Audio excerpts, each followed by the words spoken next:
Here I have iPad Pro 4th generation, and today I'm going to show you how to enable or disable camera location tags on this device.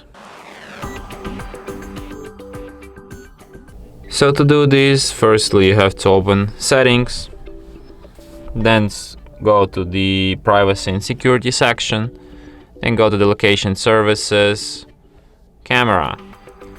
So here you can enable or disable location, so if you want to disable it, just select Never, or if you want to enable it, select while using the app. So yeah, you also have this third option, but it works like every time when you open camera, when you share your location, it will ask you, so I don't suggest to use it. Just select one of those, Never or while using the app.